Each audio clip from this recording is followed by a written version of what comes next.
So the Reformation in relation to Shakespeare, and in particular, the Reformation in relationship to the formation of the individual subject or self, or again, that sense of the I that we all have. Uh, what the Reformation did is, in its size and its scope, is really hard to overstate. And so I'm going to talk in big, broad, general terms at the beginning, just so you get a bit of a sense of that. Prior to the Reformation, and this is a bit of a generalization, but again, this is so you can grasp the larger scope of this historical change. Prior to the Reformation, in the medieval Catholic sense of things across Europe, when one thought of themselves as an I, one tended to think of themselves not as a distinctive I, as an individual in the way you and I do, but as part of a collective. There's a fancy Latin term for this called the consensus fidelium.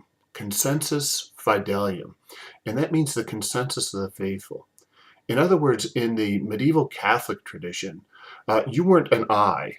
You were part of a larger collective that existed under God, part of God's will.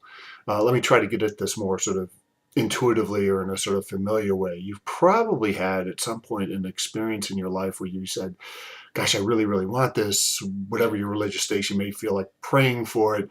But then you come around to saying, so what would my prayers matter? What do I matter in the grand scope of things?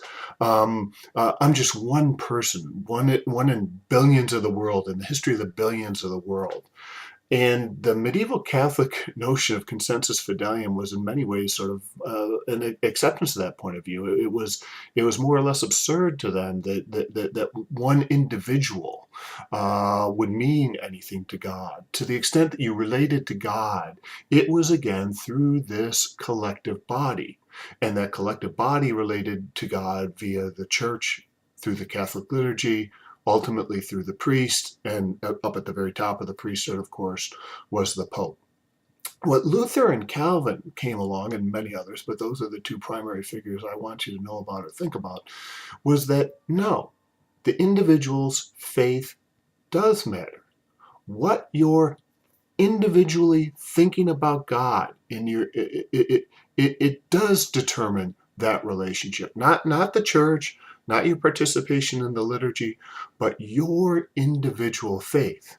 Now, again, that's one of those things that sounds kind of natural and commonsensical because today, if you ask someone about religious faith, they'll tell you, well, that's personal.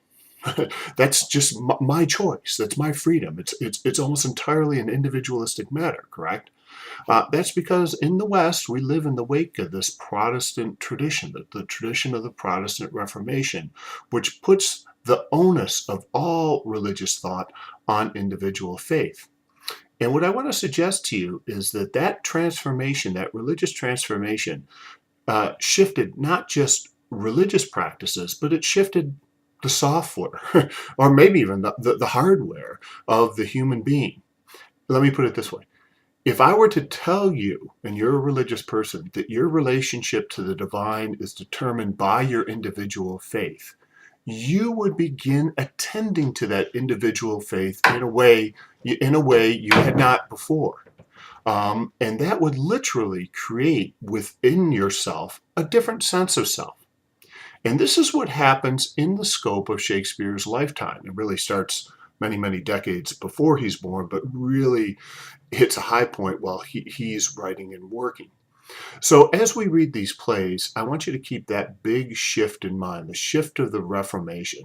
It transforms not just religious practices, but it transforms people's sense of themselves, that sense of the I.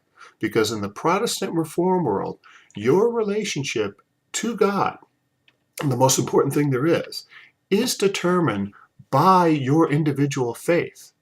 And once people came to sort of accept that or believe that, they started attending to what's going on in here, right?